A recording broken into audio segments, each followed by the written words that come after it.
Thank you to the chair and to all the representatives in attendance today. I am Michael Strauss. I'm a family law attorney in Lake and Cook County. I'm also vice president of A Safe Place and secretary of the Family Law Section Council of the Illinois State Bar Association, and I happen to also be the co-author of the Illinois State Bar's resolution against this bill. Currently the state of Illinois gets federal funding and grants, and individuals obviously get state aid. There's very real potential for this state to lose federal funding, and I'm talking millions, possibly hundreds of millions of dollars.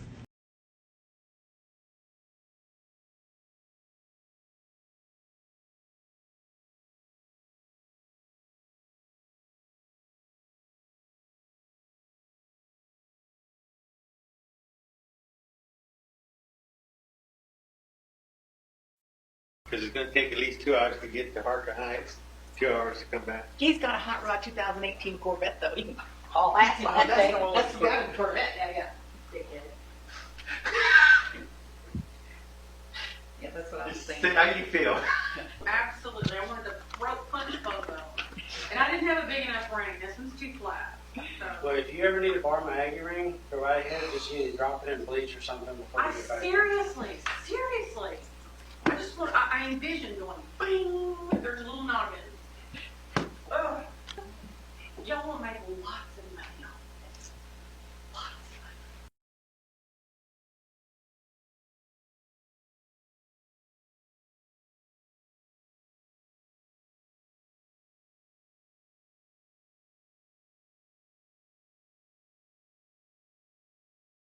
Last I checked, 182.5 is obviously 365 days out of the year.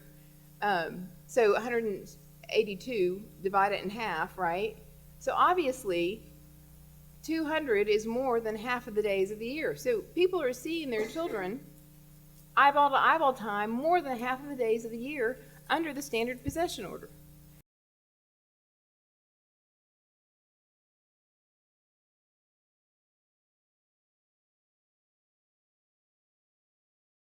I'm here on behalf of the Texas Family Law Foundation, and we oppose 3414 and 2157, but I'm specifically here to talk about 3414.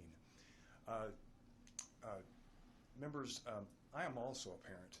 I have two young grown children. I appreciate what everybody's had to say here, but what we keep forgetting about all these groups that are fathers for equal father rights and equal parent rights, they keep forgetting about what's important, which is what's important is the children's rights, and they put their rights into the mouths of the children. Studies have shown, and for the last 25 to 30 years, I've been practicing 26 and a half years in family law. I've watched us go from a standard possession order where men had almost no rights and couldn't make any decisions, and women could move anywhere they wanted, predominantly.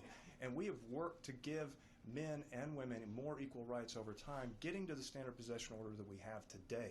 This standard possession order that we have today, I've heard numbers between 20% and 43% and 35%. They're all over the board. But if we look at the standard possession order, we have Monday, Tuesday, and Wednesday of each week. Fathers get extra time in the summer. Not fathers, but the other parent, the visiting parent. But predominantly, we have the best interest of the child at heart in these cases. The courts have to look at that. And the standard possession order, by the way, is the minimum amount of time that a court can give to somebody in a visitation schedule. The courts can deviate if they want from the standard possession order. They're allowed to go to a 50-50 if they think that's in the best interest of the children. But this presumes that these people are reasonable and communicative people. However, they wouldn't be in front of judges. They would have been part of the 95% of the other people that settle their cases, many of whom settle on 50-50. But when they come before a court has to make that decision.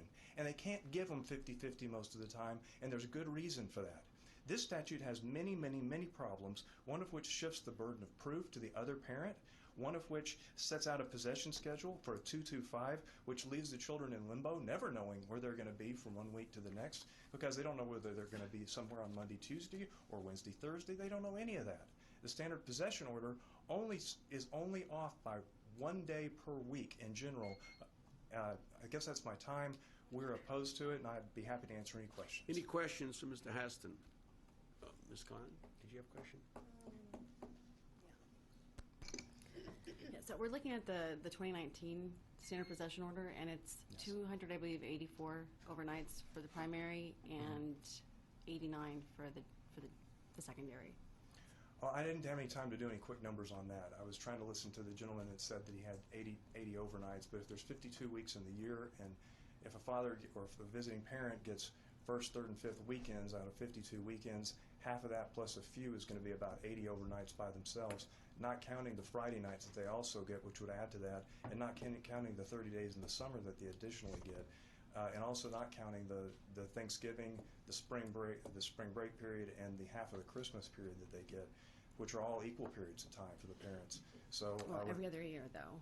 pardon me. It's every other year, and For the I other looked at the schedule. Mm-hmm. So, and even if you did the summers where you did 2 weeks on, 2 weeks off, it still equates to 89 versus. And so, if you are given joint custody, I don't see how you can put that two together and say that that's equal. Well, I believe we have somebody else who can answer some of your questions on that. I haven't done the math on the overnight numbers, but I look at it I look at it to see where we are equal and where we're not equal. Mm-hmm. We're fairly equal on the weekends. Essentially, it's every other weekend for parents. Right, but during the week they don't have any access. That's not Every equal. Thursday night.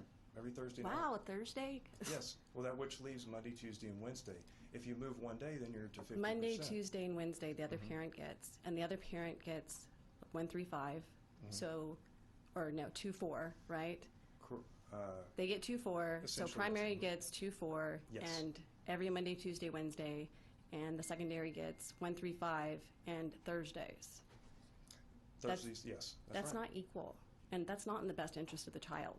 Well, no, it's a standard possession order. Nobody That said was it was equal. put into law in 1995.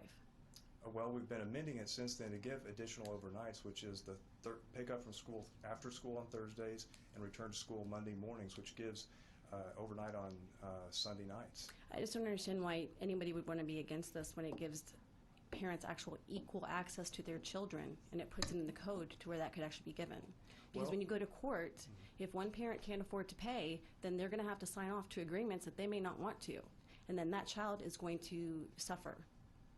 Well, it's not for me. I'm not a doctor. I'm not here to say who's right and who's wrong. Well, we about just what did their hear child- from the child expert doctor. We heard one doctor, but there's been many studies that have led to the standard possession order that we have today that have said that this is what's in the best interest of the child. And this legislature, not this particular legislature, but this government has said that the standard possession order we have now is in the best interest of the child, and that's what we support. The way these bills are drafted, they're not effective, and they won't lead to less litigation. They'll lead to more litigation. And the way they're drafted, Actually, I'm they're- going to have to interrupt you there real quick. Okay. I don't think that's the case.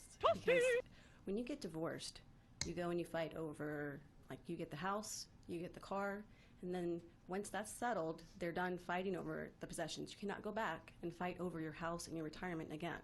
That's settled. But what you can continuously go back to court and fight about are your children.